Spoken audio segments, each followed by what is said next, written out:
Pour boucler cette semaine qui a été riche en actualité, c'est sûr, nous, on vous propose les vacances parlementaires. Mérite, restitution ou cadeau? Ce sont des questions qu'on se pose, n'est-ce pas? Bienvenue à vous, bienvenue surtout à nos co-débatteurs qui sont déjà avec nous. Alain Bolonja, merci d'être là, il est à la maison, n'est-ce pas? Merci, madame. Salutations à tous. Voilà, tout le monde. Alors, à côté de vous, Joe Mayele, c'est le secrétaire général du parti AVR. Bienvenue à vous, vous avez votre micro. Merci. Dites-nous, ça veut dire quoi AVR? AVR signifie Alliance des valeurs républicaines. Ah. C'est un nouveau parti qui vient entrer dans les concerts des grands partis. Donc c'est ça en tout cas si je peux parler de mon AVR. Vous êtes de quel camp? De quel côté? Nous soutenons la vision du chef de l'État. Voilà. Donc vous êtes dans l'union sacrée. Non, il faudrait toujours nuancer. Ok. Soutenir le chef de l'État, c'est pas être dans l'union sacrée. Donc, Mais sa vision, c'est quoi? Pardon? Sa vision est incarnée où? Elle se matérialise où? Non, même pas. Vous, c'est juste non, sa je ne vision, pense pas. C'est comme le Kabylie, c'est qui est bombardé et tout ça. Je ne pense pas. Nous sommes des républicains. Tout ce qui va de pair avec les valeurs républicaines que les chefs de l'État regorgent en lui, nous allons soutenir. Donc, il faudrait dissocier les choses. Aujourd'hui, on pense que soutenir les chefs de l'État, il faudrait toujours être dans l'union sacrée. Non. On peut être extérieur union sacrée, mais on soutient les valeurs que regorgent les chefs de l'État. La proximité. Vous, c'est le chef de l'État. Oui, nous, c'est le chef de l'État, en tout cas. OK. Alors, monsieur Rodrigue Ramazani, porte-parole adjoint du parti Envol. Merci d'être là. Ça fait quand même un bail, sinon ça se passe bien.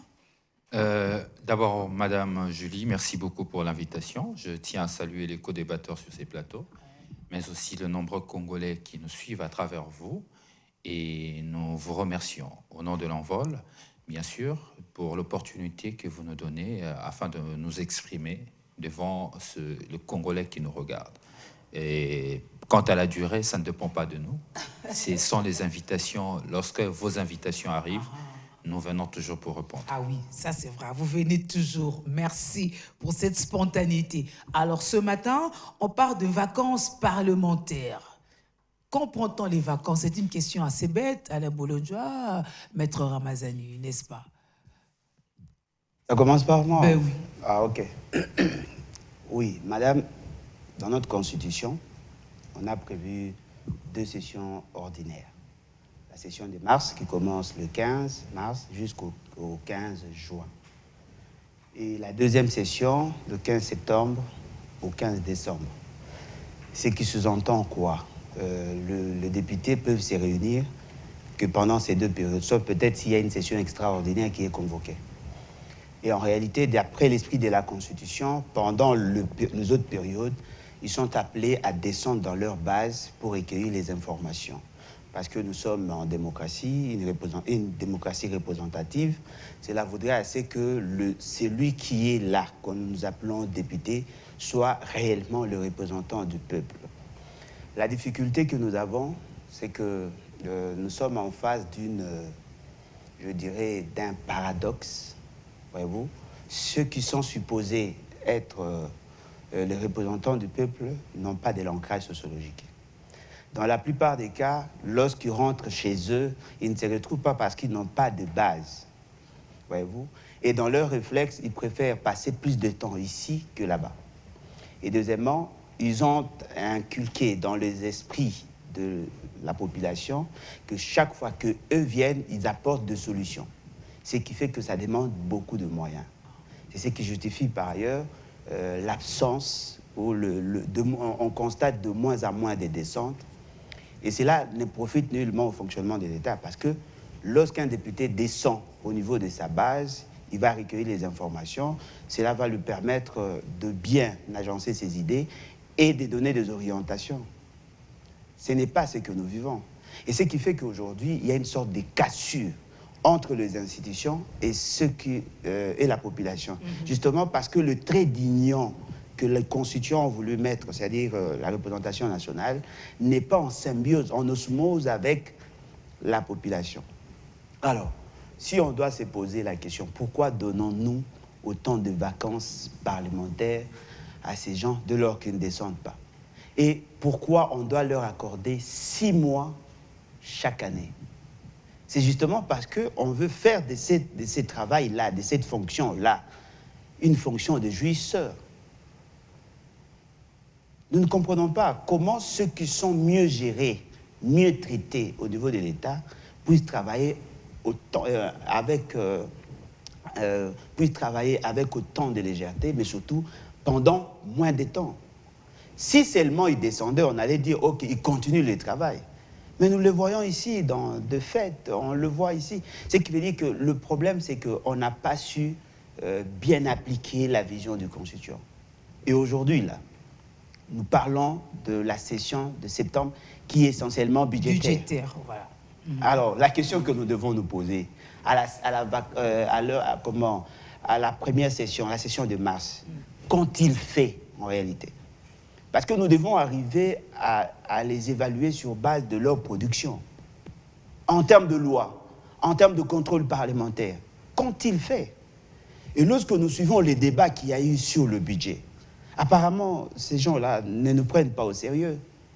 Nous avons suivi le député Ntingi Pouloulou, qui a mis à nu les insuffisances notoires de ceux qui sont au pouvoir, avec cette gestion de prédation, les détournements. Nous avons suivi Deli Sesanga, qui a démontré noir sur blanc qu'ils sont dans la routine. Tout ce qu'ils font, c'est de présenter les budgets qu'eux-mêmes ne respectent pas. Et pourtant, le budget, c'est une composante de la loi des finances. Et devant toute cette réalité, on va se rendre compte qu'on est en train de vendre du vent à la population. Rien n'a changé. Rien. Messieurs de l'envol, Deli Sesanga a été cité aussi tout à l'heure. Alors, on termine une session essentiellement budgétaire. Est-ce que vous êtes satisfait du déroulement de cette session, d'abord? Je crois qu'Alain Bolodjoa a peint le tableau. Il a dressé le tableau en posant les principes, mais aussi en démontrant le rôle et le travail d'un élu. Sur la question de savoir vacances parlementaires méritées ou bien... Non, nous sommes dans la routine. Parce que les vacances, c'est censé être un moment de pause pour quelqu'un qui a effectivement travaillé. Malheureusement, il suffit d'analyser, depuis l'arrivée de l'actuel bureau de l'Assemblée nationale, les différents calendriers parlementaires, depuis la session de mars qui était censée être une session législative où beaucoup de réformes devaient être menées, tant sur le plan électoral que sur le plan social. Malheureusement, la session de mars avait pris fin sans que le calendrier du bureau de l'Assemblée nationale après évaluation soit exécuté. Même à 70%, l'exécution était à 12%. À 12%, c'est grave. Mais malheureusement pour la population qui paye ces élus à peu près 13 000 $, bien qu'ils tous ils aiment occulter ce qu'ils gagnent en réalité, nous allons rester sur les chiffres que nous connaissons, 13 000 $. Ils sont bien payés qu'un fonctionnaire de l'État qui part au travail, de très loin, qui part au travail du 1er janvier et qui n'a qu'un mois de congé, quelques jours de congé évidemment.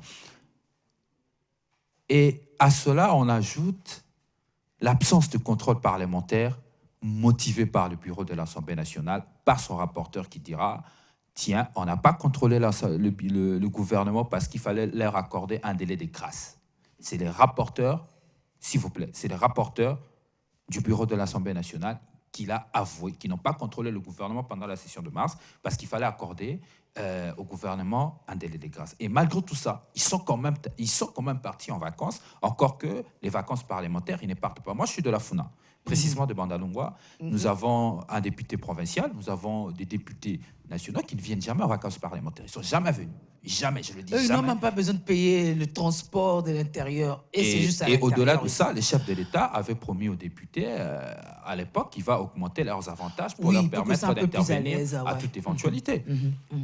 Ça veut dire, à un certain moment, nous devons nous remettre en cause sur la qualité de service que l'Assemblée nationale nous rend. Aujourd'hui, nous sommes en pleine session parlementaire. À la fin, d'ailleurs. C'est presque à la fin. Ben oui. C'est la clôture. C'est la clôture. Quels sont les résultats? Une session censée être une session essentiellement budgétaire, d'abord. Mais parce qu'ils avaient des arriérés, le président de l'Assemblée nationale et son bureau nous ont promis qu'ils allaient récupérer ce qu'ils n'ont pas pu faire pendant la session de mars. Constat, Ils n'ont même pas récupéré ce qu'ils devaient faire pendant la session de mars, parce que jusque-là, il n'y a qu'une seule loi qui a été la loi parmi les grandes réformes que nous attendons sur les élections. Il n'y a que la loi sur la CENI. Du reste, une loi très mal conçue, très contestée, conflictogène, un mauvais travail législatif que je n'ai jamais vu depuis que le Congo existe. Une très mauvaise loi, conflictogène. Les résultats sont là. La société est divisée à cause de cette loi. Deuxième chose, le gouvernement, pour la toute première fois, fait un effort de déposer dans le délai la loi de finances. Pour la première fois. Alors que ce débat, conformément à la loi, doit prendre 40 jours au sein de l'Assemblée nationale. Or, à cause du fainéantisme de ces bureaux, des fainéants, j'insiste, nous avons un bureau des fainéants. À cause de leur fainéantisme, le travail n'est pas correctement fait. Donc, le Sénat n'a qu'un petit moment pour traiter ces dossiers. Après, j'aurais même appris, je ne sais pas si les informations sont bonnes, que la loi de finances a été adoptée dans des termes différents. Donc, il faut une commission paritaire. Nous allons dépasser encore le délai. Vous imaginez dans quelle situation nous nous trouvons aujourd'hui? Et ces personnes-là qui sont payées au coût de 13 000 $, les mieux payés de la République, j'insiste, vont aller en vacances alors qu'ils n'ont pas fini leur boulot, ils n'ont pas fini leur job. Mais il y a quelque part quelqu'un qui favorise ça. C'est l'Union sacrée. C'est l'Union sacrée qui aujourd'hui est une bannière pratiquement qui regorge en son sein des délinquants financiers, des fainéants au sein de nos services publics, au sein de nos institutions. Bref, c'est les peuples qui ont pâti. Nous perdons notre temps. Nous payons des gens qui ne font pas leur travail. C'est inacceptable. Et de deux, un député qui prend courage pour dénoncer ce qui se passe au niveau de l'Assemblée nationale, parce que finalement c'est devenu une routine, mais en dessus de le museler au niveau de l'Assemblée nationale. Il décide, ok, vous me muselez au niveau de l'Assemblée nationale. Évidemment, je parle de l'honorable Sanga. Je ne peux pas prendre parole, je veux parler au peuple. Il décide d'aller vers les quartiers Kanluka pour rencontrer la population qui l'attendait, discuter avec sa base. Non, museler. Restriction des libertés publiques, interdiction de parler, parce que c'est l'honorable Sanga.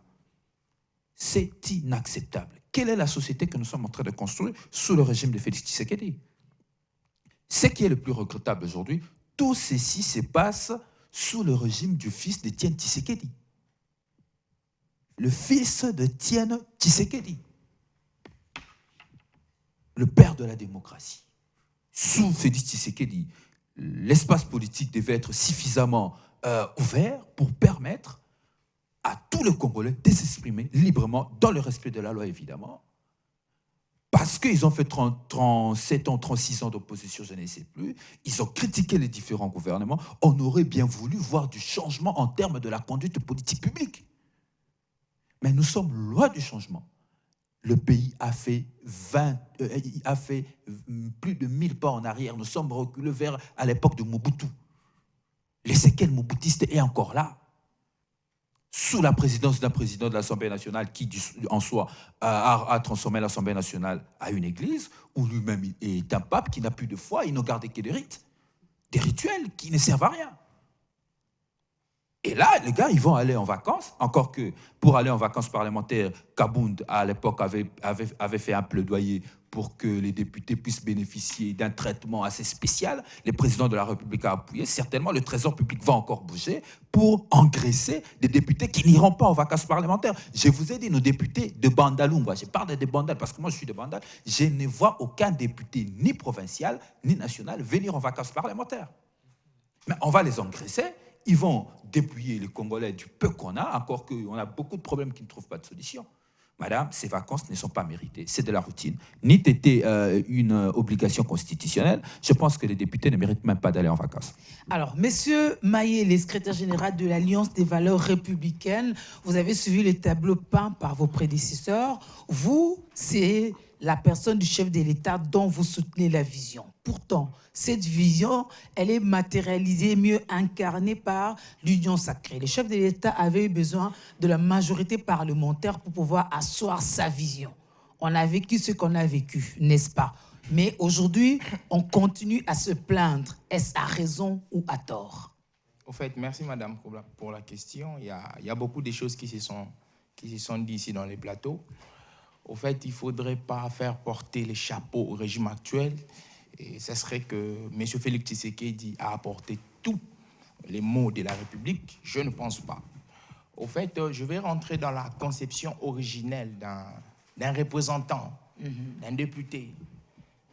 La conception originelle d'un député, c'est il est l'émanation du peuple.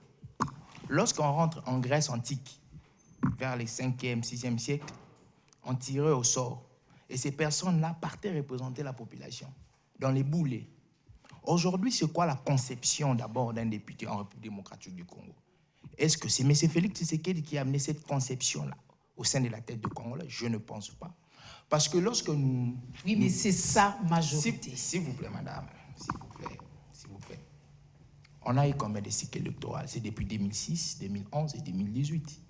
Vous allez me dire que la pratique du polo, la pratique des câbles de l'électricité, la pratique des constructions des ponts, c'est sous Félix Tshisekedi? Non. À quand les changements? S'il vous plaît, parce que c'est la routine. Donc, vous alliez au mot routine. S'il vous plaît, alors, on change comment? Les changements ne peuvent pas être un changement spontané. Les changements doivent être un changement par rapport à une procédure. C'est un processus qui doit être fait. Vous voyez, il faudrait toujours faire un distinguo. La gestion et l'opposition, c'est deux choses différentes. On peut faire une opposition du jour au lendemain. Mais on peut satisfaire une gestion, ce n'est pas du jour au lendemain. Il faudrait un processus, il faudrait poser les préalables en amont d'abord. C'est ce que M. Félix Tshisekedi est en train de faire. Ça veut dire quoi? S'il vous plaît, nous étions dans un pays où les finances de l'État, les deniers publics n'étaient même pas respectés. M. Félix Tshisekedi vient avec son pouvoir, il dit qu'il faudrait d'abord essayer de vivifier l'IGF pour donner cette notion-là de la crainte. Ben, l'IGF, ce n'est pas au Parlement. S'il vous plaît, madame, s'il vous plaît, vous m'avez posé une question. Parce que je voudrais qu'on soit beaucoup plus par rapport au Parlement. On a parlé des 13 000, voilà. Je voudrais vous mettre ça dans la bouche. Voilà. On a parlé du salaire de 13 000. On a parlé de ce qu'il faut leur donner maintenant qu'ils sont en train d'aller en vacances. C'est quoi votre lecture? Déjà, lorsqu'on parle de 13 000, il ne faudrait pas être hypocrite. Parce que ce soit la majorité... Sans parler des véhicules. S'il vous plaît, madame. Que ce soit l'opposition ou la majorité, c'est un contenu global. C'est un contenu global. Ceux qui disent que 13 000, peut-être, c'est une somme colossale. Peut-être on pourra en discuter, je ne suis pas pour. Mais ils sont aussi dedans. C'est pas colossal, 13 000. Hein, si, c'est une somme colossale pour une seule personne. Mais ils sont aussi dedans. Oui. Ils sont aussi dedans. Il y a mon frère mais on le leur donne, on n'a pas changé. Oui, il y a mon frère qui est de l'envol. Parce que je croyais que quand il parlait de 13 000, il allait mettre son président de côté. Mais l'honorable Dédi Sessanga, que je respecte beaucoup, il touche aussi les 13 000. Mais voilà. Ils sont minoritaires. Mais ils touchent. Le problème, c'est quoi? Vous voulez un changement, mais vous êtes dans. Mais qui va changer ça? C'est pourquoi je vous ai dit, madame, le changement, c'est ce que Félix Tshisekedi apporte. Mais le changement, c'est une procédure qu'il a amorcée, madame. Parce que, regardez la configuration de l'Union sacrée. C'est quoi la configuration de l'Union sacrée? La configuration de l'Union sacrée, ce sont les anciens moboutistes. La configuration de l'Union sacrée, c'est les anciens kabylistes. La configuration de l'Union sacrée, ce sont les néo-fascistes qu'on appelle maintenant. M. Félix Tshisekedi a hérité de quelque chose qui n'a pas travaillé. N'était-il pas prévisible? Ça étonne qui? C'était, si je rentre dans l'histoire, on verra que l'opposition tout entière s'est figée sur la présidence de la République. Or, les élections, la gestion du pays n'est pas seulement la présidence de la République. La gestion du pays se partage entre les 4 pouvoirs. Pouvons-nous déduire que l'AVR, en soutenant la vision de Félix Tshisekedi, sans voir l'union sacrée, c'est un peu l'esprit que nous sommes en train de dénoncer maintenant? Je ne pense pas, madame. Je ne pense pas. Je ne pense pas parce que déjà, chez nous, l'AVR a vu ce que les autres n'ont pas vu chez Félix Tshisekedi, ce que les autres peut-être critiquent chez Félix Tshisekedi. Au fait, chez nous, l'AVR, à part le président Mobutu, il n'y a pas eu un président qui a été proximatif avec la population. Il y a un lien de proximativité entre les plutôt entre les présidents. Nous, Laurent Désiré Kabila allait manger chez ses voisins. Il était à toutes les fêtes, en tout cas. Je pensais qu'il y avait aussi une proximité. Non. Chez nous, l'AVR, nous pensons que c'est le président Félix Tshisekedi qui incarne. et rien ne va changer dans ça. Le problème, c'est quoi? Le problème, c'est qu'il faudrait commencer à réaménager. Parce que ces députés-là, ils ont un mandat qui serait constitutionnel. Ils ont comment je peux appeler ça? Ils ont un apport de la population. Et il faudrait attendre un prochain cycle électoral pour les sanctionner. Déjà, la Constitution ne prévoit rien pour qu'on puisse les mettre de côté. Donc, il ne faudrait pas prendre... Donc, vous êtes en train de dire au peuple qui est souverain de prendre ses dispositions pour 2023. C'est ce que vous êtes en train de dire. Exact. Déjà, chez nous, à l'Avers, nous avons commencé... De voter pour ceux de l'Avers, ceux de l'UDPS, parce qu'ils sont derrière cette vision-là. S'il vous plaît, on veut un changement. Déjà, chez nous, à l'Avers, nous avons amorcé un processus de consultation avec les grandes forces politiques. Et ces processus-là, c'était sur la thématique de la révision constitutionnelle. Nous avons élaboré un document sur un avant-projet de loi révisant la Constitution dans certaines... Parce que notre Constitution a certaines incertitudes qui nous posent des problèmes aujourd'hui. Parce qu'aujourd'hui, quand la Constitution c'était, quand la Constitution n'était rien, on porte le chapeau à Félix Tshisekedi parce qu'on est seulement de l'opposition.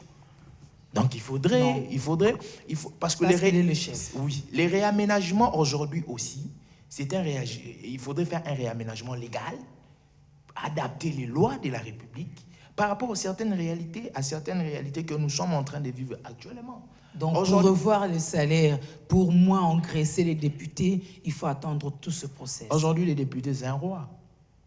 Dites-moi, quelle est la modalité constitutionnelle qui permet que lorsqu'un député travaille mal, qu'on puisse les sanctionner après les élections? J'ai même quiconque a déficit dans ce plateau. Quelle est cette modalité-là?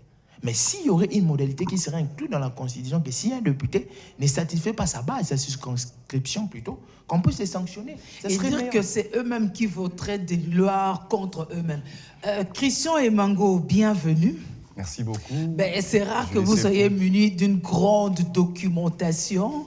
Alors, on a rappelé ici que la session parlementaire finissante est essentiellement budgétaire.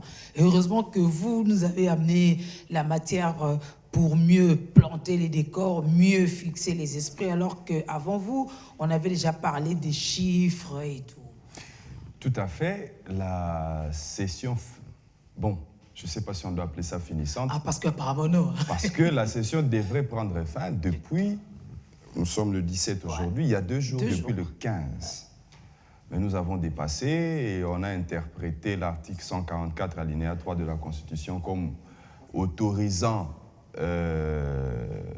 suspendant la fin de la session parce que nous sommes pendant l'état de siège, une interprétation que je n'ai pas partagée parce que il est dit dans la même Constitution, toujours à l'article 144, que si on décrète l'état de siège, on proclame l'état de siège et que le Parlement n'est pas en session, la session extraordinaire est convoquée. Donc, les 2 chambres qui sont jusque-là, qui n'ont pas encore clôturé leur session, sont dans l'inconstitutionnalité. Mais bon, nous n'allons pas rester trop dans les juridismes, nous allons faire de la pratique constitutionnelle. On peut admettre que l'on puisse continuer. Le seul problème, c'est qu'on craint, et puisque nous parlons des vacances parlementaires, est-ce que vraiment il faut que les députés aillent en vacances parlementaires?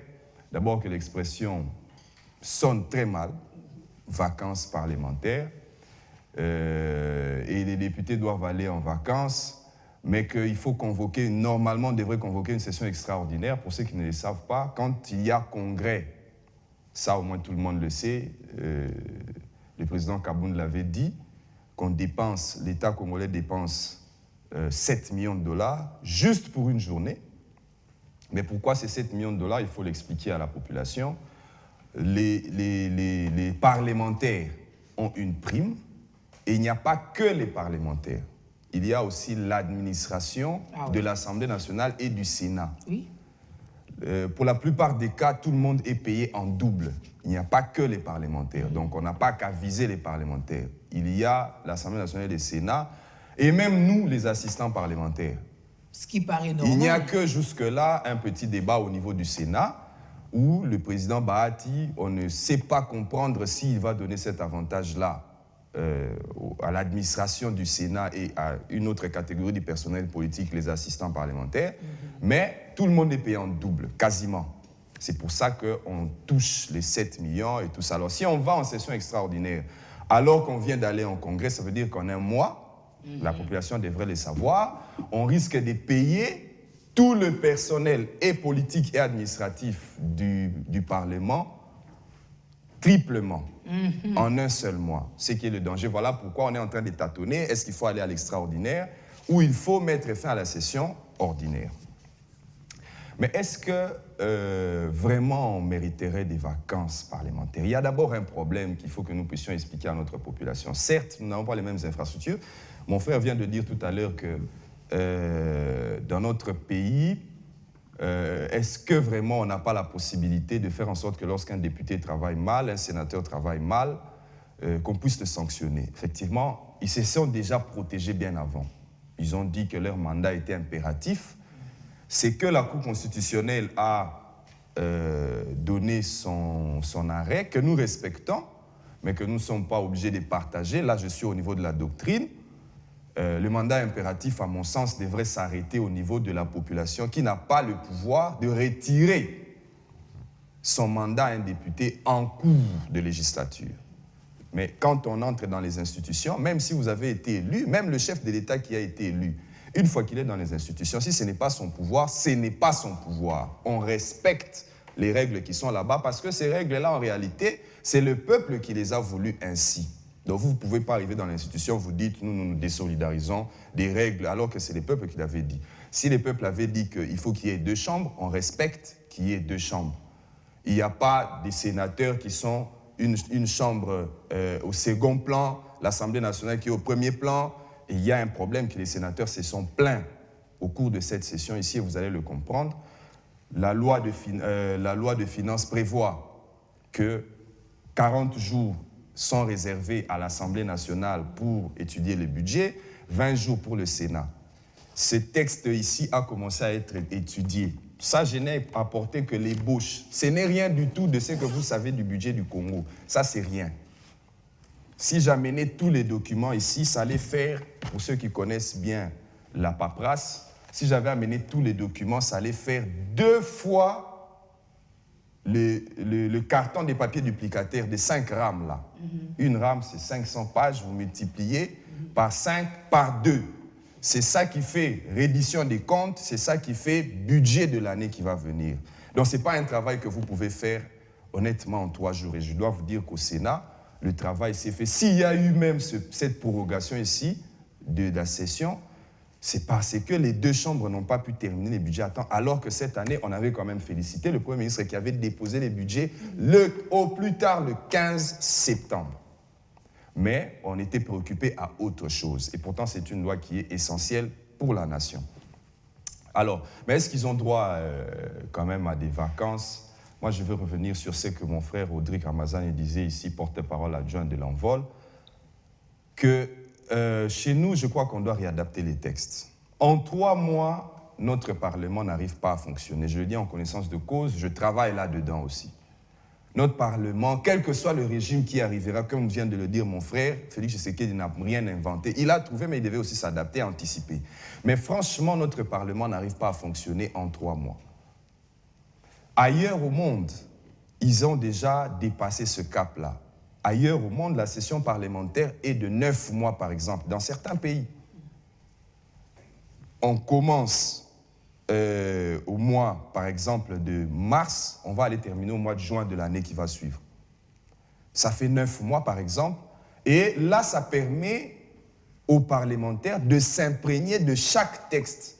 Demander l'Assemblée nationale, je ne suis pas sûr que l'Assemblée nationale a adopté plus de 5 lois en 3 mois. Vous imaginez un peu. Je ne suis pas vraiment sûr. Le Sénat, mêmement, 5 lois, il n'y en a pas eu. Et quand vous demandez combien il y a eu des plénières, c'est rare. Donc, c'est un Parlement qui est dans un dysfonctionnement total. Et la conséquence, c'est qu'on prend un tel texte. On s'est battu pendant cette session parlementaire pour retrouver où est-ce que se trouve le RAM. Le budget d'un pays comporte 2 grandes parties. Une partie pour les recettes, l'autre partie pour les dépenses. Mais il fallait prendre suffisamment de temps parce que lorsque les ministres sont passés au Parlement, chacun d'eux a expliqué. Et lorsqu'il était question, par exemple, pour ce qui est du RAM, on a expliqué la nécessité. Mais le problème, c'est que quand vous prenez les budgets, la partie des recettes, il y a une partie, une branche qu'on appelle les comptes spéciaux, vous ne retrouvez pas les RAM là-bas. Donc, c'est quelque chose comme ça qui nous payons, nous ne savons pas tracer où est-ce que cet argent-là va. Voilà pourquoi on a demandé de l'annuler, carrément. Bon, maintenant, là, ce sont les tâtonnements. Tantôt, voilà. il y a ceux qui soutiennent qu'il faut suspendre. Tantôt, il y a ceux qui soutiennent qu'il faut supprimer. Parce que ceux qui craignent qu'on puisse supprimer, c'est-à-dire les tenants de la suspension, estiment que si on supprime, il y a risque que tous ces gens-là qui sont dans les circuits de RAM disparaissent aussi. C'est-à-dire qu'on n'aura plus que les papiers. Mais nous, on veut que, parce qu'on a quand même vu que dans le RAM, il y a une partie qui va à telle institution, dans telle institution, et puis il y a un opérateur privé qui récupère une dernière partie. Mais cet opérateur privé-là, nous ne connaissons même pas sa personnalité juridique, quel rôle il joue. Si on supprimait les RAM aujourd'hui, les animateurs de cet opérateur privé-là peuvent prendre même la poudre d'escampette, sortir du Congo et nous les perdons. C'est pour ça qu'on a souhaité que ça puisse être suspendu. On n'applique plus, mais ces institutions-là restent.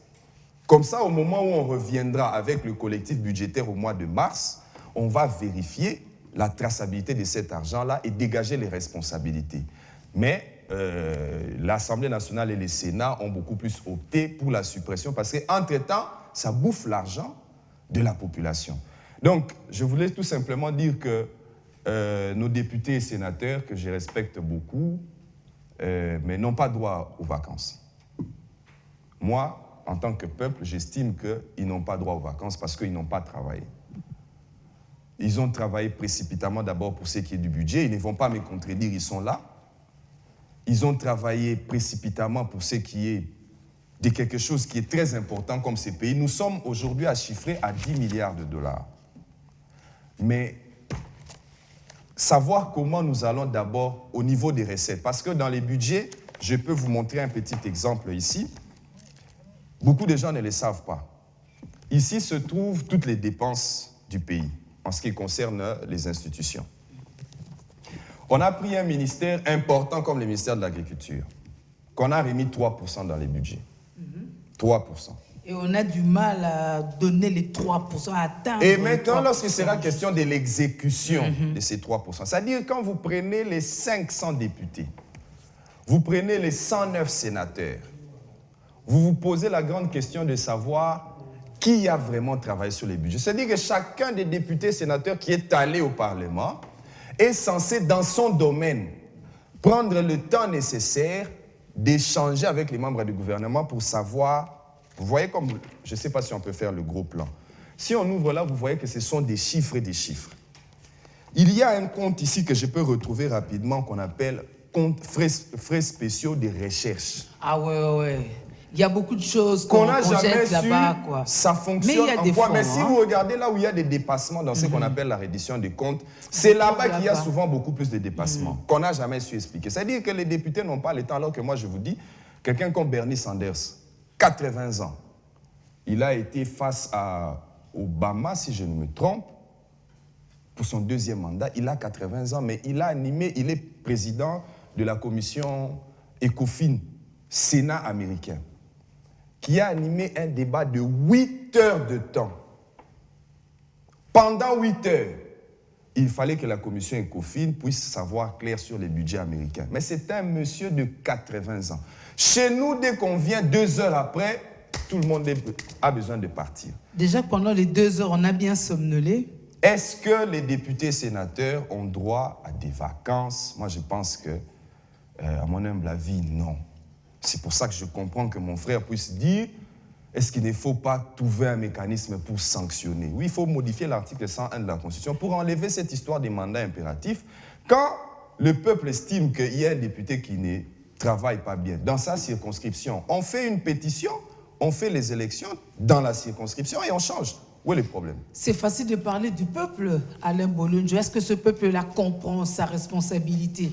Le peuple lui-même qui est fou, on lui apporte un t-shirt avec des discours démagogiques. Pour lui, ça suffit. Il attend les vacances parlementaires pour qu'on vienne lui construire des ponts, réhabiliter l'eau, voilà.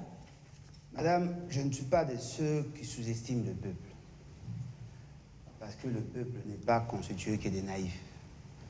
Il y a des gens conscients qui connaissent mieux que les parlementaires, mieux que nous qui sommes ici. Et ce qui est vrai, toutes les révolutions commencent toujours quelque part. Je ne suis pas de ceux qui pensent qu'on ne peut pas sanctionner les députés ou on doit attendre la fin du mandat. Parce que ceux qui lisent la Constitution, par moments, la lisent très mal. La Constitution elle-même n'a pas su encadrer le pouvoir exorbitant qu'a le peuple. Le peuple a un pouvoir supra-constitutionnel. C'est ce qui fait qu'à l'article 5, on le considère comme souverain. C'est lui qui décide en dernier ressort. Nous avons opté pour une démocratie représentative, mais cela ne veut pas dire qu'on a accordé un chèque en blanc à ceux qui sont au pouvoir.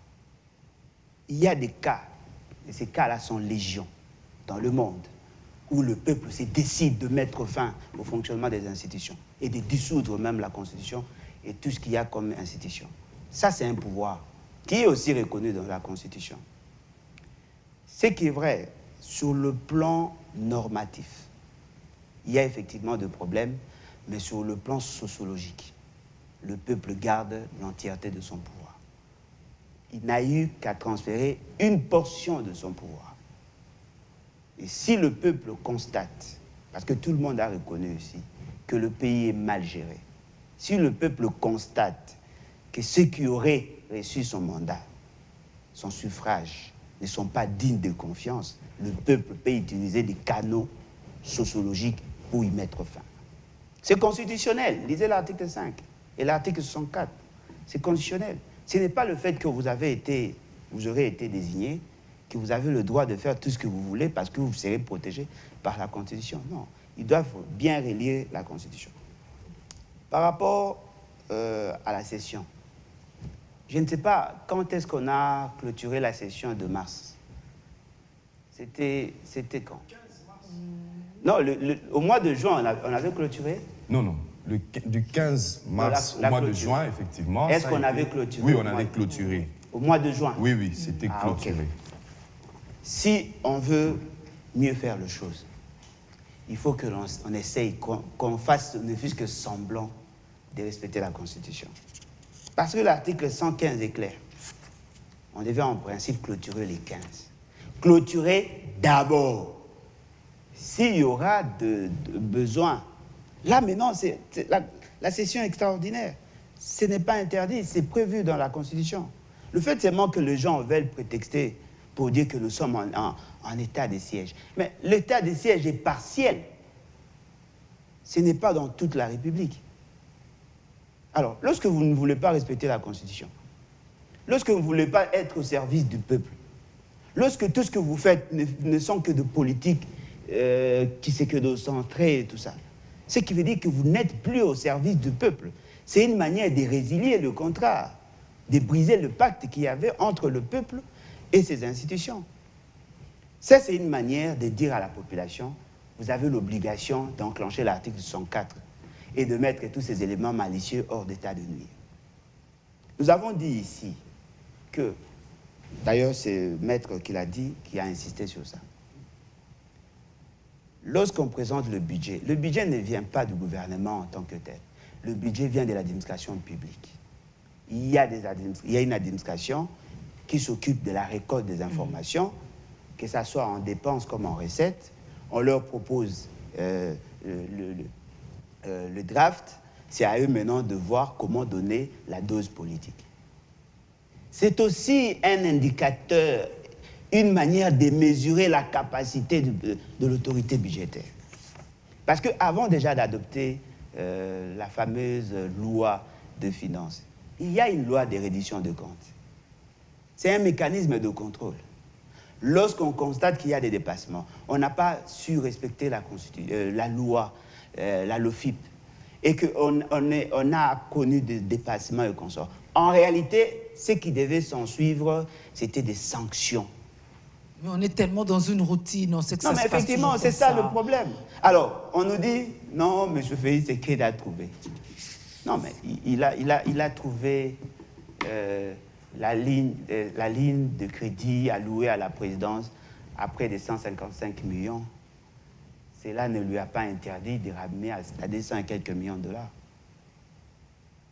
S'il a trouvé 155 et qu'il peut aller jusqu'à 257, ce qui veut dire que quelque part, il s'est rendu compte que ce qu'on lui avait prévu est moindre par rapport à ce que lui a en mérité.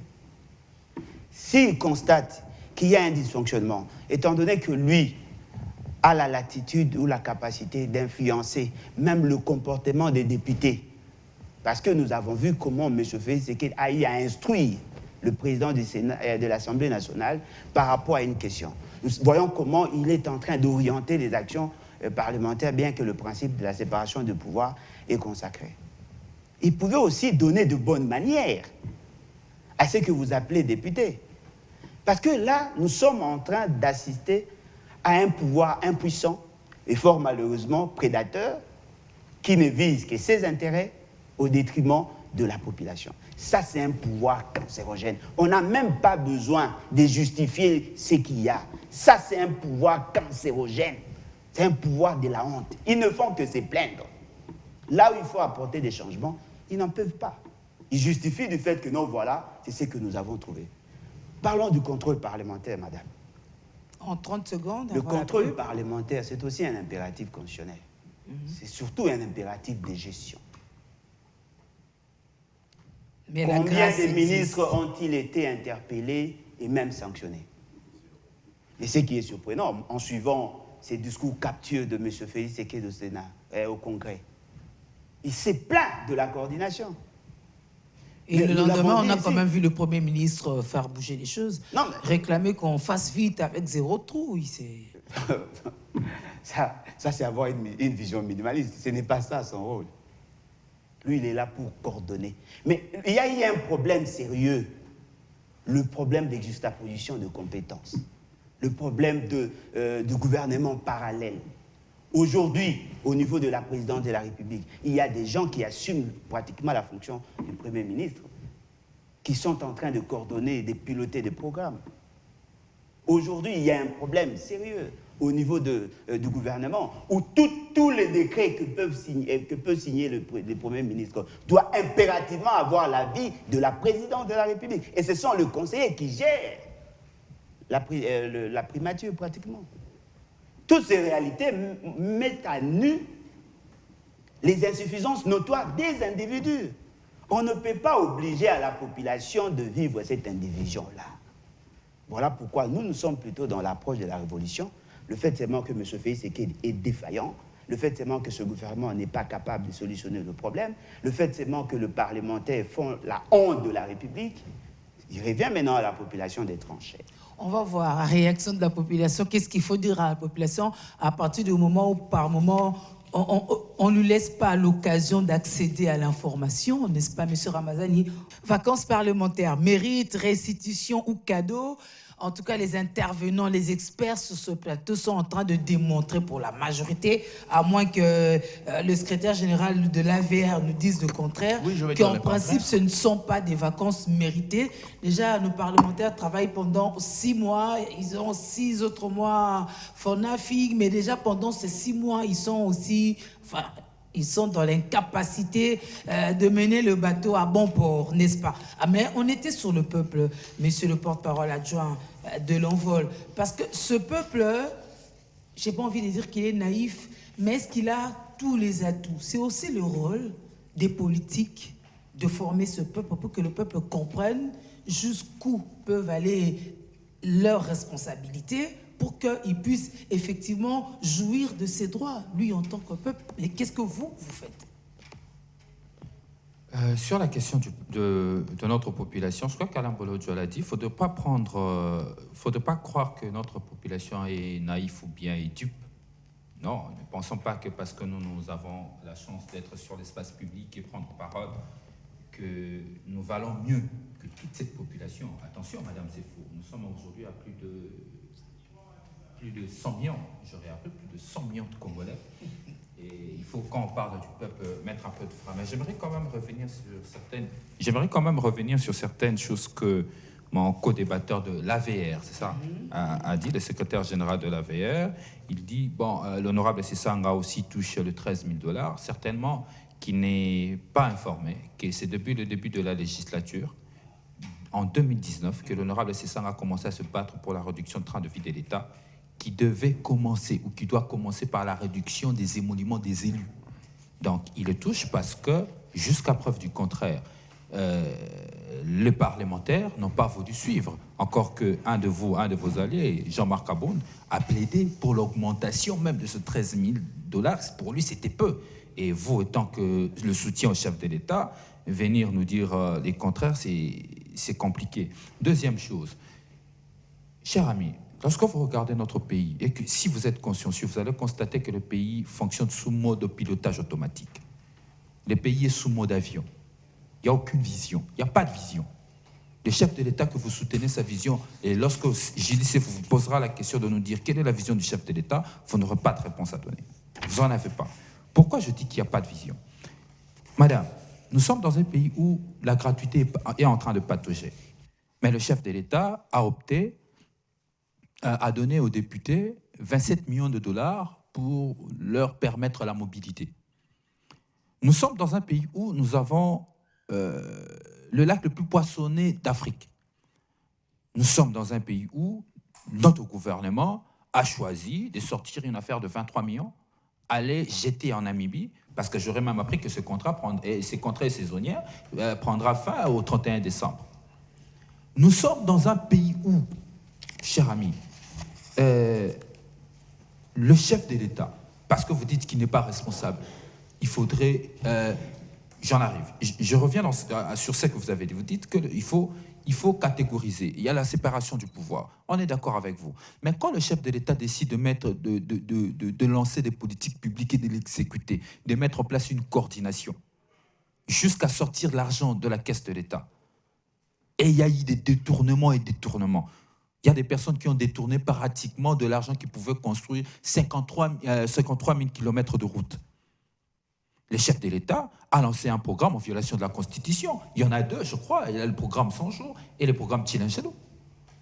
Pour ça, le chef de l'État n'est pas responsable. On va encore accuser la coordination. Que le programme souffre d'un problème de coordination. Non, le programme souffre d'abord de problèmes de conception, de planification, de coordination et de l'exécution. C'est ça un programme de politique publique. Ça doit respecter les 4 étapes qui ne sont pas respectées sous Félix Tshisekedi.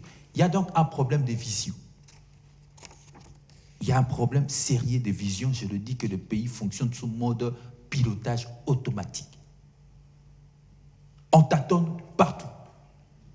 On lance l'état de siège. C'est quelque chose de bien pour retrouver la paix. Parce que le chef de l'État ne doit pas être responsable. Le responsable, c'est l'armée. Quand ça ne marche pas, c'est l'armée. Quand ça ne marche pas, c'est le ministre de la Défense. Quand ça ne marche pas, c'est le gouvernement. Mais ce sont des politiques lancées par lui. Il lance l'état de siège. Après évaluation de la commission défense et sécurité, on constate que, selon le ministre de la Défense lui-même, l'état de siège était lancé sans programmation et il n'y avait même pas de moyens opérationnels. Conséquence aujourd'hui, parce que l'état de siège est un échec, on fait appel à nos ennemis d'hier pour venir nous seconder. Et ce n'est pas fini, c'est comme si on ne dormait pas. Le Rwanda décide de s'installer encore avec sa police à Goma. Quelque part, on est en train il faut reconnaître la défaillance du pouvoir actuel sous le leadership, parce que c'est lui le leader de Félix Tshisekedi, où on reconnaît même que notre police est incapable de faire le maintien de l'ordre public.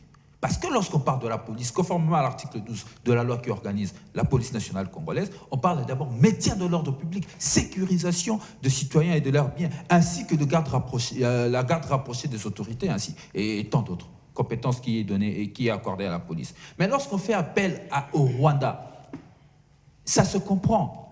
Peut-être que vous ne le savez pas que ça fait une affaire de 5 ans aujourd'hui que la police nationale congolaise souffre de dotation. Les policiers sont obligés d'acheter des tenues. Madame Julie, imaginez le policier que vous voyez. Ils achètent les tenues qu'ils portent pour sécuriser le pays par leurs propres moyens, avec leur maigre salaire. Il y a un défi. qu'il faut relever, c'est un défi logistique. Comme d'habitude, le pouvoir de l'IDPS, le pouvoir de Félix Tshisekedi choisit des raccourcis. Il y a un défi de logistique qu'il faut relever. Non, on choisit des raccourcis. Écoutez, il faut appeler la police rwandaise pour nous seconder. Encore qu'on ne se rend pas compte. Je ne sais pas si c'est de l'inconséquence ou quoi. On ramène la police rwandaise sur notre sol, on ramène tout bonnement l'armée ougandaise sur notre sol, on ne se rend même pas compte qu'il y a eu dans ce pays une guerre de 6 jours à Kisangani, entre les deux frères ennemis. Trop facile de dire que le chef de l'État n'est pas responsable, trop facile de dire que de nous présenter une vision utopique inexistante. Il faut commencer par nous dire quelle est cette vision lorsqu'on peint le tableau. Donc, le chef de l'État est responsable de tout.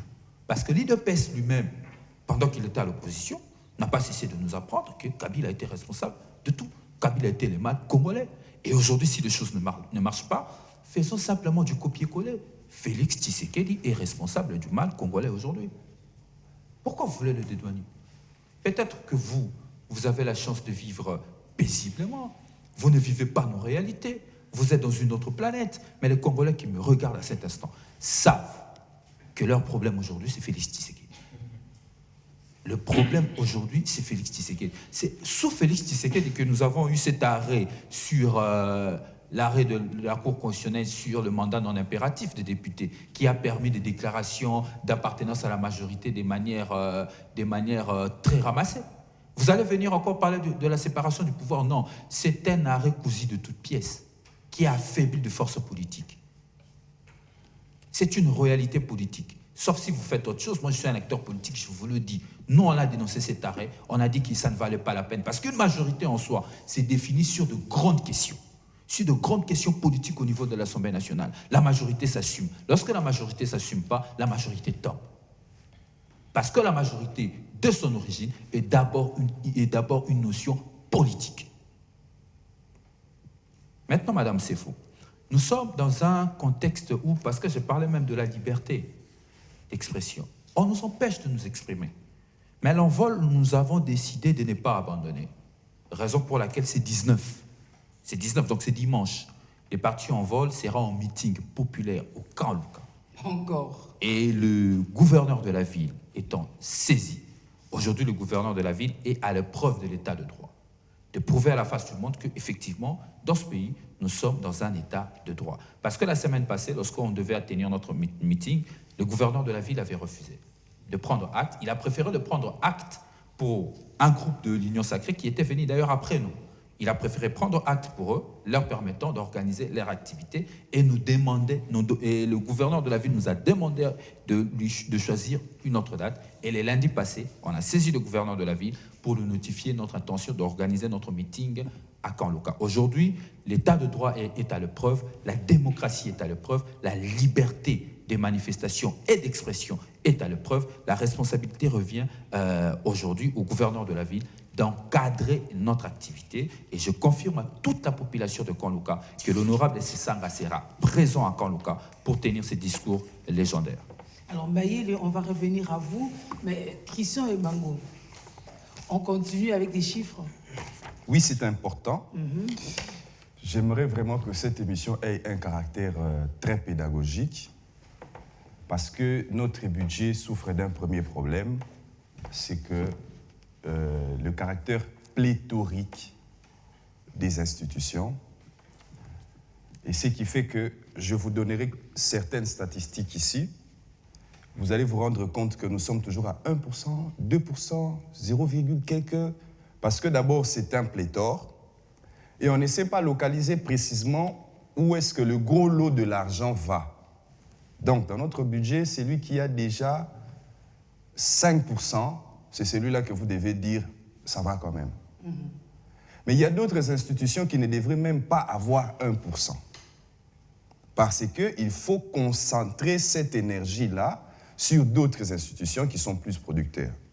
Je vous ai parlé ici de la synthèse, développement par titre des crédits du projet de loi de finances de l'exercice 2022. Voilà jusque-là parce que cette loi n'est pas encore adoptée. C'est ce que le gouvernement a déposé. Nous sommes au niveau de la présidence, par exemple. On donne à la présidence 531 161 milliards 315 852 000. Non, 531 161... Oui, 531 161 milliards 315 852. Mais vous allez maintenant à la présidence. C'est pour ça que j'ai dit qu'il y a certaines institutions dont, lorsqu'on allait essayer de faire un petit peu la concentration, on verra qu'on va gagner un peu plus. Lorsque vous allez à la présidence, vous voyez qu'il y a une rubrique qui est réservée au comité, où est-ce que je suis? Mécanisme national de suivi de l'accord d'Addis Abeba. Mécanisme national de suivi de l'accord d'Addis Abeba, dont on a remis combien en francs congolais? 1 561 207 055. 1 milliard, ça vous fait 5 millions de dollars, si je ne m'abuse. 7 millions de dollars. Mécanisme national de suivi de l'accord d'Addis Abeba. Plus loin, chapitre 10, 303, vous avez le mécanisme régional de suivi de l'accord d'Addis Abeba. Là-bas, c'était le mécanisme national de suivi de l'accord d'Addis Abeba. Plus loin, vous allez, le mécanisme régional de suivi de l'accord d'Addis Abeba. Combien on donne là-bas encore? 1 380 615 930. Ça veut dire que nous dépensons plus d'1 milliard de dollars pour le mécanisme national de suivi de l'accord d'Addis Abeba. Pourquoi?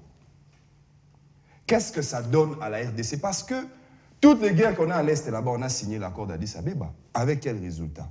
Mais ça, c'est la présidence. Je vais pas aller dans d'autres détails pour que vous voyez le député, comment il s'appelle encore, l'environnementaliste ici, son nom m'a échappé, Pembe, qui a montré en quoi il y avait une multiplicité des services au niveau de la présidence, au niveau environnemental, alors qu'il y a un ministre de l'Environnement qui est là. On pouvait donner cet argent-là au ministère de l'Environnement, ça allait être plus pratique. Je rentre dans les dépenses qui sont globales. Vous avez la présidence qui a 2,79% de dépenses dans le budget. La primature n'en a que 0,52, c'est raisonnable. Normalement, la présidence devait être même en deçà de la primature parce que la primature, pour autant qu'il gère la nation au quotidien, devait avoir un peu plus de services que la présidence. Mais quand vous allez, vous regardez par exemple, Assemblée nationale, c'est 2%. Trop, c'est trop. On est en train de militer ici pour la réduction du train de vie des institutions. 2%, c'est beaucoup trop. Pour 6 mois. Vous allez à pouvoir judiciaire, là où le président de la République se plaint tous les jours qu'il y a des problèmes là-bas. C'est combien qu'on a donné là-bas? 1% du budget, seulement au niveau des dépenses. Avec toutes les réformes. Et si vous allez seulement, vous imaginez seulement le personnel, c'est que les magistrats attendent. Si le pouvoir judiciaire est dans l'état où il est, c'est notamment parce que les magistrats sont mal payés.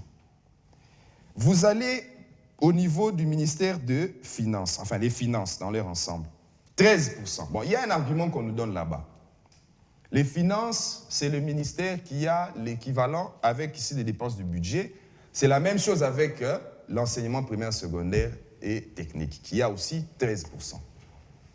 Mais quand vous demandez pourquoi vous avez donné 13% aux finances, on dit non, ce sont les services d'assiette, c'est eux qui collectent l'argent, donc il faut beaucoup donner de l'argent là-bas, sinon ils vont faire du n'importe quoi. Mais vous vous posez la question de savoir, vous dites, mais est-ce qu'on vient travailler pour la nation pour l'argent? Ou bien on vient travailler parce que c'est vous qui collectez les recettes, mais c'est vous qui consommez encore toutes ces recettes-là. Alors que normalement, si c'est vous qui collectez les recettes, vous devriez orienter ça vers des services qui vont être aussi producteurs que vous pour donner un coup de pouce au budget. J'aurais aimé que de ces 13% ici qu'on réduise pour que dans d'autres secteurs, moi je vous donne l'exemple, vous prenez l'enseignement primaire, secondaire, c'est très bien là-bas, c'est 13,81%, c'est une bonne chose que nous encourageons. Mais si vous allez par exemple, vous prenez ce qu'il y a de trop, développement rural, j'estime que c'est un ministère à supprimer, parce que vous pouvez prendre ça et mettre dans un autre ministère de l'Agriculture, par exemple. Vous prenez les ministères, le commerce extérieur. Avec le cantonnage manuel, vous prenez voilà ce que nous avons dans notre budget. Il y a trop de ministères. Ministère de commerce extérieur, 0,20%. Mais les ministères de commerce extérieur, c'est les ministères de commerce. Pourquoi ne pas faire un seul ministère? Économie, pardon. Mais c'est même le ministère des Affaires étrangères. Hein. Ministère des Affaires étrangères, les Affaires étrangères gèrent le commerce vous pouvez en faire un seul ministère, vous concentrez plus d'énergie, ça vous élimine Un ministre et son cabinet qui vous consomment Oui, trop. mais politiquement, il fallait redistribuer. Non, mais ça veut dire que si nous aimons notre pays, moi, je ne vois pas en quoi le chef de l'État pouvait être ingrat envers certains politiciens pour permettre à ce que le peuple se retrouve. C'est quoi cette gratitude, cette reconnaissance-là qu'on veut donner aux politiciens les signatures, pendant que vous prenez le ministère de l'Habitat, que vous disséquez avec le ministère du Développement rural, etc. Vous prenez le ministère des Relations avec le Parlement. Vous prenez les ministres près le président de la République. Mais tout ça, c'est une mixité. Or, toutes ces personnes-là, comme on vient de le dire tout à l'heure, vous consomment 13 000 $ la personne par mois. Pendant qu'il y a des gens, je ne sais pas si l'information, en tout cas, elle est à vérifier, mais j'ai vu dans les réseaux sociaux des gens qui étaient en train de bouffer, de manger le sable en Ituri qui mélange avec les farines de manioc, etc., pour que ça rende un peu plus consistant la nourriture. Mais pendant ce temps, ce qu'on a fait avec les 23 millions, 26 millions, 23 millions qu'on a donnés à la Namibie, un sénateur, le nom m'a échappé, lors d'une plénière du Sénat, les gens ont suivi ça à la RTNC, qui nous a dit que les chalutiers, les bateaux de pêche là qu'on peut mettre ici, au fleuve Congo et dans tous nos lacs ici, extrêmement poissonneux, ne coûtent que 1 800 000 $. Vous pouvez prendre 1 800 000 $, vous mettez dans 23 millions, nous avons plus de 10 chalutiers. Est-ce que nous aurons besoin d'aller jusqu'en Namibie pour pouvoir faire ça? Et quand vous... Tout ça, ça fait une multiplicité, COP, nini. En tout cas, le budget que nous avons ici, je terminerai par là, notre Parlement n'a pas pris suffisamment de temps pour travailler. À mon avis, j'aurais aimé même que ça soit rejeté. Sinon, si le Parlement l'avait déclaré recevable, mais ça doit être retouché de fond en comble et donné en termes de suggestions, propositions, que les chefs d'État puissent faire un remaniement pour supprimer d'autres institutions et ministères budgétivores ici. Je pense que nous pourrons retrouver l'argent entre nos mains plutôt qu'on ait toujours les discours. Non, il y a embelli et tout ça là, mais tous ces embellis-là reviennent dans la consommation des institutions et il n'y a rien dans l'investissement, nous n'avançons pas. Merci pour votre contribution, pour votre analyse, Christian et Mango. Alors, Monsieur Mayele, on conclut? Malheureusement, madame, vous aviez laissé mes co-débatteurs s'exprimer en long et en large et vous avez laissé peut-être mes co-débatteurs dire... Plus que 5 minutes. Je parle de mes co-débatteurs.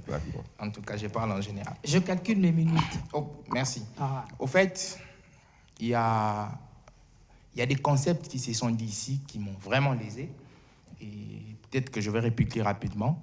Il y a mon aîné Bolo Djoa que j'aime beaucoup et que j'aime bien, mais qu'il a dit quelque chose qui dit que le mal, c'est Félix Tshisekedi. Ça vous a lésé? Bien sûr, ça m'a lésé d'une manière peut-être sportive. Hein? Parce que lorsqu'il dit que le mal, c'est Félix Tshisekedi, c'est la même pathologie, c'est la même erreur que nous avons trouvée en 2016 pour venir jusqu'en 2018. On disait que le mal, c'est Kabila. Vous l'avez dédouané aujourd'hui. On dit que le mal, Kabila s'il vous plaît, pas s'il vous le plaît. mal. On disait que le mal, c'est Kabila. Mais vous n'avez pas contredit en ce temps-là. Or, les intellectuels sont devant moi.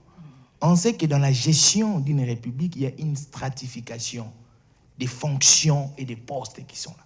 La présidence, c'est au bas. Il y a une notion de la séparation du pouvoir. Les théoriciens, lorsqu'ils ont amorcé la notion de la séparation du pouvoir, c'était pour limiter les pouvoirs d'un individu et pour impulser le développement dans le plus bas niveau. Vous êtes dans la théorie ou vous êtes dans la pratique? S'il vous plaît, madame, s'il vous plaît, s'il vous plaît. Nous sommes dans un état de type unitaire, sous catégorie la décentralisation. Voulez-vous que ce qu'un chef de riz doit faire, les injonctions devraient venir de M. Félix Tshisekedi? Je ne pense pas. Voulez-vous ce qu'un bourgmestre doit faire? Les injonctions doivent venir de M. Félix Tshisekedi? Je ne pense pas. Aujourd'hui, M. Tshisekedi, dans son discours du 13, c'est un monsieur qui s'est assumé. J'ai aimé son discours parce qu'il s'est assumé. Parce que, en voyant les discours de son prédécesseur, c'est un monsieur qui ne s'assumait pas. Mais Félix Tshisekedi... Pourtant, il n'était pas le mal. S'il vous plaît. M. Félix Tshisekedi s'est assumé par rapport à ce qui se passe dans les pays.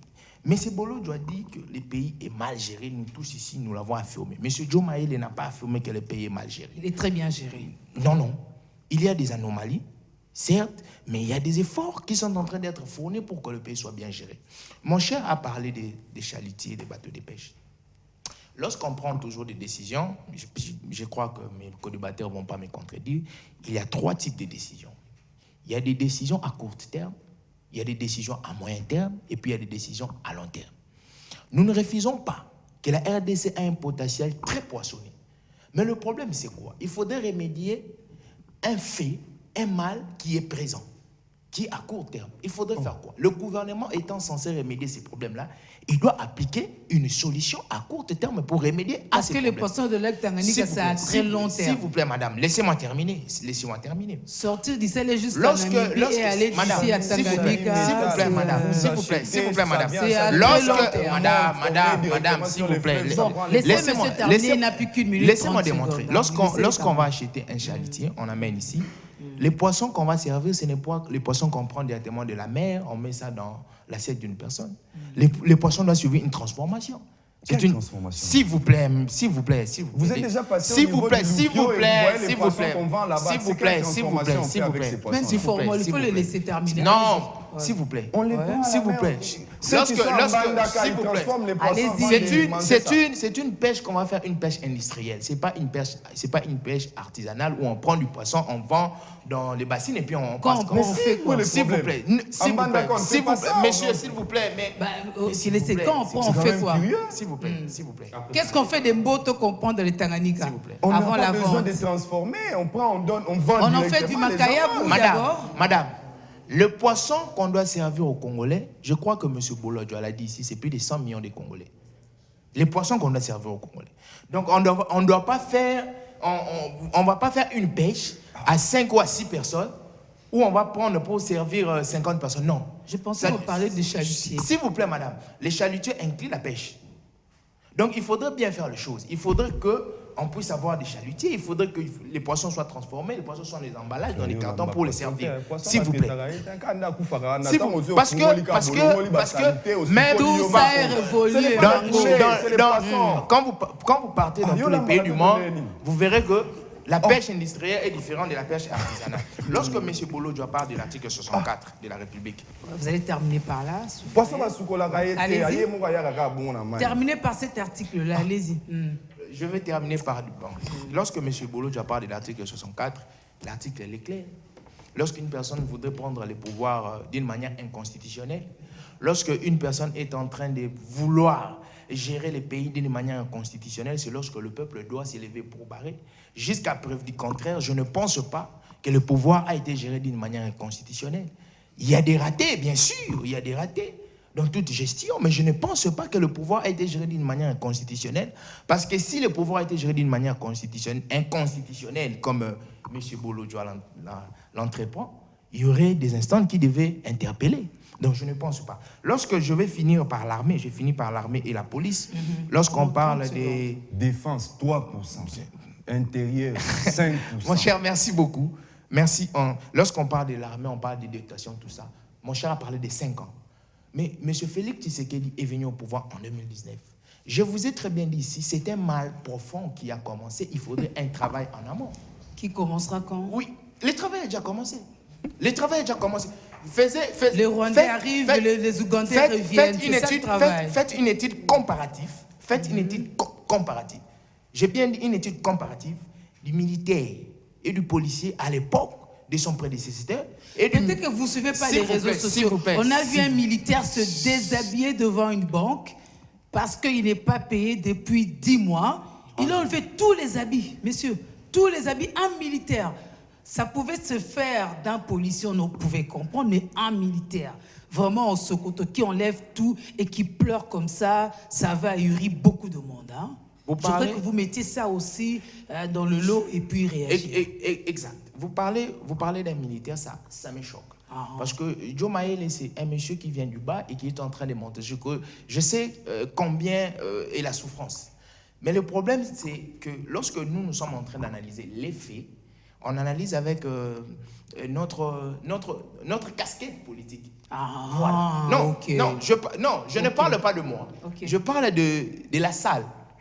Ou lorsque nous analysons les films, nous analysons avec les casquettes politiques. Ouais, on analyse avec les casquettes. Oui, M. Maïle parle de lui, mais on analyse avec les casquettes. Vous analysez la défense sous une casquette politique, Parce qu'aujourd'hui, ce que nous voulons du Congo, ce que nous voulions du Congo, un bon discours, et nous voulons seulement un seul concept, c'est le développement. Voilà, merci beaucoup. Ça, c'est un bon mot. Merci pour vos apports.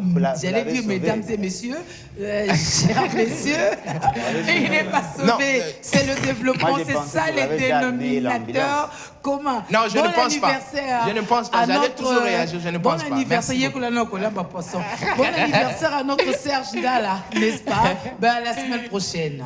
Au revoir.